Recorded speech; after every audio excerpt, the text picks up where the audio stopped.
Iconic trainers, legendary battles, and Pokemon so closely tied to their trainers that you can't think of one without the other. From gym leaders to rivals, to villains to champions, each important Generation 1 character has a signature Pokemon, the one that defines their legacy. Today we're going to be breaking down the signature Pokemon of every major Generation 1 character, what makes them iconic, and why they still matter decades later. So grab your Pokeballs, head back to Kanto, and let's start from the beginning. My name is Blaine, and if this video seems familiar, it's because I made it back in 2021, but now I'm actually much better at video editing, so I thought I would remake this video. Honestly, I would record the audio and make a PowerPoint and then just play the screen record of my videos back. Anyways, before we get started, there are just a few rules I need to lay out. For this video, I'm looking at the unique characters within a Pokemon series. That means gym leaders, Elite Four members, champions, rivals, and a handful of notable one-off characters. What I won't be including here are generic trainers like bird keepers, dragon tamers, or psychics. For each trainer, I'll be focusing on their final end-game battle, as well as any rematch teams if they're available. This way I'm not counting every single early game or tutorial style battle. A trainer's signature Pokemon will be defined as the strongest Pokemon on their team, based on level. If multiple Pokemon are tied for the highest level, I'll count up to 3 of them. In certain cases, I'll factor in things like Mega Evolutions, Z-moves, or other battle gimmicks to give additional weight to specific Pokemon. Here are the trainers that we will be covering in this video. One really interesting thing you'll notice is that in several cases, a trainer's highest level Pokemon isn't the one people most associate with them. This happens surprisingly often with the Kanto trainers. We'll kick things off with the rock-solid Pokemon trainer himself, Brock, the Pewter City gym leader. In Pokemon Red and Blue, Brock's strongest Pokemon is his Onix. This remains true through Yellow, Gold, Silver, and Crystal, Fire Red and Leaf Green, Heart Gold and Soul Silver, his Fighting Dojo rematch in Heart Gold and Soul Silver, the Black 2 and White 2 Kanto Leaders Tournament, the Pokemon World Tournament Leader and Type Expert appearance, and even his initial appearance in Let's Go.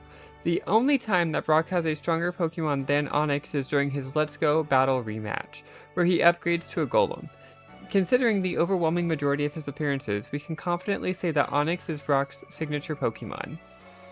Next up is the Cerulean City gym leader, the tomboyish mermaid herself, Misty. In Red and Blue, Misty's highest level Pokemon is her Starmie, and that stays consistent through Yellow, Gold, Silver, and Crystal, Fire Red and Leaf Green, and her initial battle in Heart Gold and Soul Silver. However, during her Fighting Dojo rematch, things changed slightly. Here, her highest level Pokemon is a tie between Starmie and a newly added Milotic. Starmie then reclaims its role as her ace Pokemon in the Kanto Leaders Tournament, as well as the World Leaders and Type Experts Tournaments, and the Gathered Gym Leaders event. Misty's final appearances are in the Let's Go games, where her initial battle once again features Starmie as her strongest Pokemon. In her rematch, though, she switches things and uses a Gyarados instead. Even with that change across all of her appearances, Starmie clearly stands out as Misty's signature Pokemon. Moving on to the Lightning American Soldier himself, Lieutenant Surge, the Vermilion City gym leader. This is where things start to get a bit more interesting. In both Red, Blue, and Yellow, Lieutenant Surge's strongest Pokemon is his Raichu, and in Yellow, it's actually his only Pokemon. In Gold, Silver, and Crystal, his highest level Pokemon shifts to Electabuzz. Raichu returns as his strongest Pokemon in Fire Red and Leaf Green, only to be replaced again by Electabuzz in his initial Heart Gold and Soul Silver gym battle.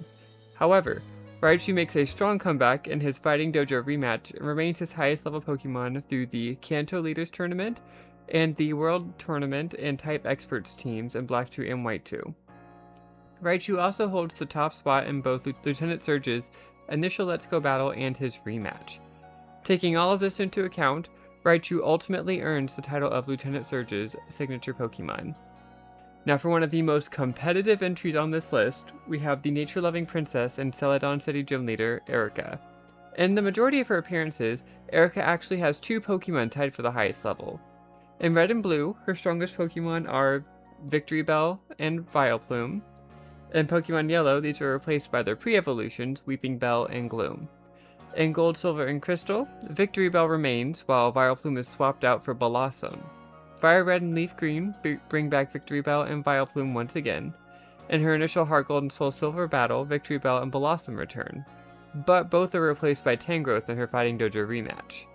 During her Pokemon World Tournament appearances, including the Kanto Leaders, World Leaders Type Experts, and Challenge the Champion Lance teams, her lead Pokemon will always be Vileplume. Finally, in both her initial Let's Go battle and rematch, Vileplume stands alone as her highest level Pokemon. After a very competitive journey, Vileplume ultimately weeds out the competition to become Erika's signature Pokemon. Looking at our next gym leader, we have the Fuchsia City gym leader and later Indigo Plateau Elite Four member, Koga, the Poisonous Ninja Master. Koga is one of the most interesting trainers on this list, mainly because he uses a different strongest Pokemon in almost every single appearance. In his initial Red and Blue battle, Koga's strongest Pokemon is Weezing. In Pokemon Yellow, this is replaced by a Venomoth. Moving on to Gold, Silver, and Crystal, his strongest Pokemon becomes Crobat. When we return back to Kanto in Fire Red and Leaf Green, Weezing makes a comeback as his highest level Pokemon. Heading back to Johto and Heart Gold and Soul Silver, Crobat once again takes the top spot for both Koga's initial Elite Four battle and his rematch team. Koga doesn't appear again until the Let's Go games, where his initial battle features Venomoth as his strongest Pokemon, only to be replaced by Muck in his rematch. This one was incredibly close, but across all the appearances, Crobat just barely beats out Weezing and Venomoth, earning the title of Koga's signature Pokemon. Next up is a gym leader whose results are a lot more straightforward, Sabrina, the Saffron City gym leader and master of Psychic-type Pokemon. In her initial Red and Blue appearance, Sabrina's highest level Pokemon is Alakazam, and this remains consistent through Pokemon Yellow, Gold, Silver, and Crystal, Fire Red, and Leaf Green, her initial battle and rematch battle in Heart Gold and Soul Silver, as well as her Kanto Leaders Tournament team and World Leaders Type Expert teams. However, during her third Pokemon World Tournament appearance, specifically the Battle Between Legendary Pokemon event, Sabrina always leads with a Mewtwo. Outside of that event, she returns to using Alakazam as her strongest Pokemon in both her initial and rematch teams in Pokemon Let's Go. We almost had a completely clean sweep here, but even with Mewtwo's brief appearance, Alakazam still comes out on top of Sabrina's signature Pokemon. Moving on to the Cinnabar Island gym leader, we have Blaine, the hot-headed Quizmaster. In Red and Blue, Blaine's strongest Pokemon is Arcanine, and this remains true in Pokemon Yellow. In Gold, Silver, and Crystal, Arcanine is replaced by Rapidash as his highest level Pokemon. Arcanine makes a comeback in Fire Red and Leaf Green, only to be replaced again by Rapidash in Blaine's initial Heart Gold and Soul Silver battle. Things get a little strange in his Fighting Dojo rematch, where Blaine's strongest Pokemon becomes a newly introduced Magmortar. However, in both his Kanto Leaders team and World Leaders / Type Expert teams, Arcanine returns as his strongest Pokemon and continues that role through both his initial battle and rematch in Pokemon Let's Go. With the majority of his appearances taken into account, Arcanine ultimately emerges as Blaine's signature Pokemon. Next up, we have the leader of Team Rocket and former Viridian City gym leader, Giovanni, the self-proclaimed strongest trainer in the world. As a reminder, I'm only counting Giovanni's final appearances and rematches here. Let me know in the comments if you'd like me to split Giovanni into two separate categories, one for his gym leader and one for his Team Rocket boss. In Red and Blue, Giovanni's strongest Pokemon is Rhyhorn, which carries over into Pokemon Yellow, where it is now tied with Nidoking. His next appearance is in Fire Red and Leaf Green, where his strongest Pokemon is a Rhyhorn, which is a bit odd considering it's a pre-evolution. Giovanni's next major appearance comes during the Celebi event in Heart Gold and Soul Silver, where his strongest Pokemon is Nidoqueen. In both the Kanto Leaders Tournament and World Leaders Type Expert teams, Giovanni always leads with the newly evolved Rhyperior.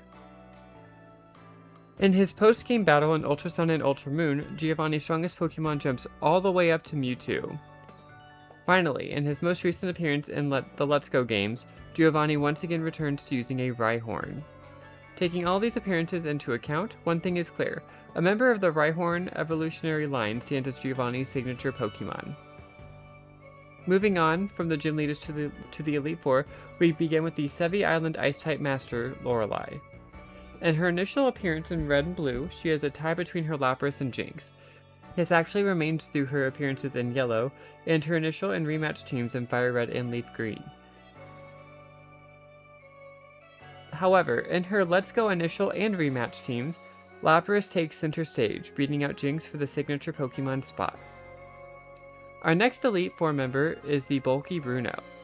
In his initial red and blue fight, his strongest Pokemon is Machamp, which carries over through Yellow, Gold, Silver, and Crystal, his initial team and rematch team in both Fire Red and Leaf Green, and his initial fight in Heart Gold and Soul Silver.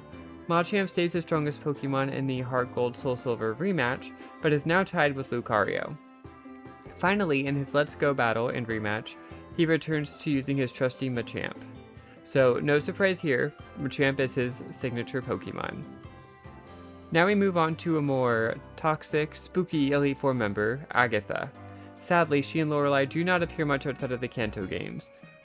Hers is about to be really boring. In her initial appearance in Red and Blue, her strongest Pokemon is of course Gengar.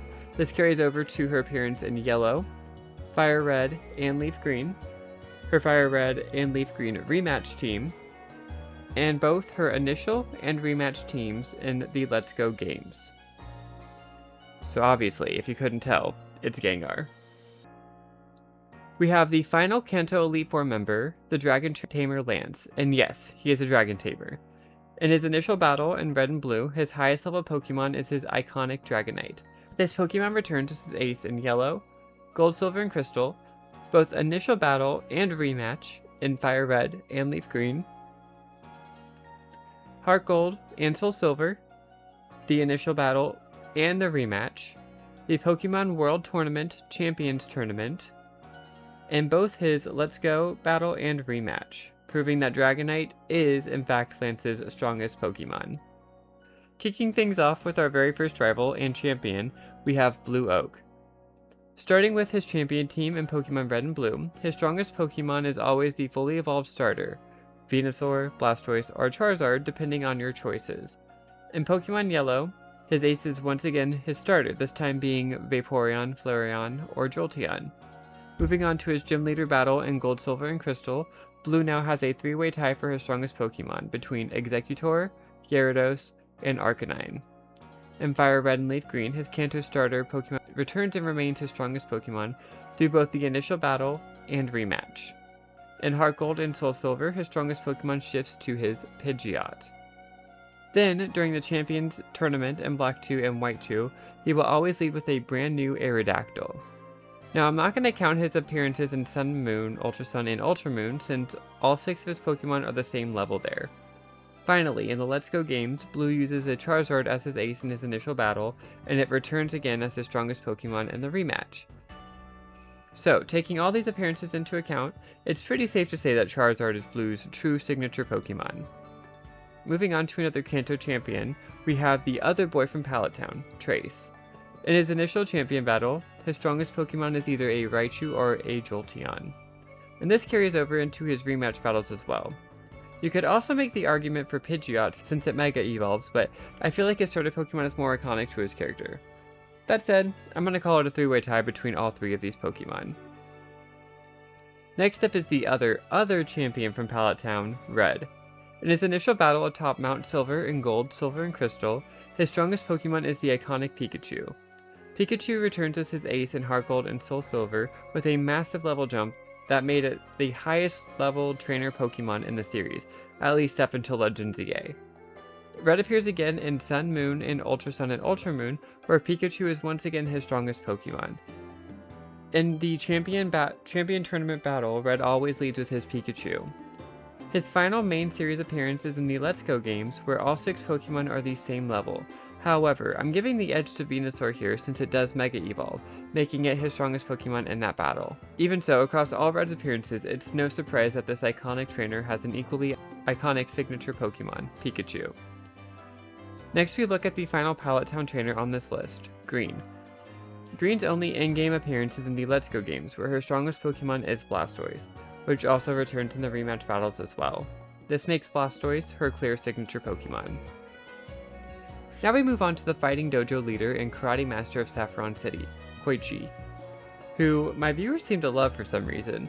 In Red and Blue, Quochi's strongest Pokemon is actually a tie between Hitmonlee and Hitmonchan, and this remains true in Yellow, Fire Red, and Leaf Green. In the Let's Go games, both Hitmons are replaced by a Poliwrath, but even then, it's still safe to say that his signature Pokemon remains a tie between Hitmonlee and Hitmonchan. Next up, we have Jesse and James of Team Rocket. This one's a bit tricky, since double battles didn't exist when they were first introduced, but let's be real here. In Pokemon Yellow, the strongest Pokemon is a three-way tie between Arbok, Weezing, and Meowth. In their final battle in the Let's Go games, their strongest Pokemon are Arbok and Weezing. Of course, Arbok is Jesse's signature Pokemon, while Weezing belongs to James. Finally, we reached the last trainer that we're covering in the Kanto region today. It's a pretty unique one, Professor Oak. While Oak can't normally be battled, he actually has 3 full teams programmed into Red and Blue, each one based on the starter Pokemon that wasn't chosen by either the player or the rival. Across all 3 of these teams, Oak's signature Pokemon, surprisingly, isn't the unchosen starter, but instead Gyarados. And that wraps up every major Generation 1 trainer and their signature Pokemon. From gym leaders to Elite Four members to rivals, champions, villains, and even Professor Oak himself, Kanto's legacy is built on battles that players still remember decades later. What I find most interesting is how often a trainer's actual strongest Pokemon doesn't line up with what people associate with them. And yet, over time, one Pokemon always rises to define their legacy. Whether it's Brock's Onix... Ew. Can't believe I just said that. Whether it's Brock's Onix, Sabrina's Alakazam, Blue's Charizard, or Red's Pikachu, these Pokemon didn't just win battles, they became inseparable from their trainers. But now I want to hear from you. Do you agree with these signature Pokemon? Were there any trainers where you think a different Pokemon deserved the title? Let me know in the comments down below. And if you enjoyed this remake, make sure to leave a like. It really helps the channel out. If you want to see more of this series continue with Johto, Hoenn, or beyond, hit that subscribe button so you don't miss it. Thank you for watching. Keep battling, keep learning, and keep exploring, trainers. Bye!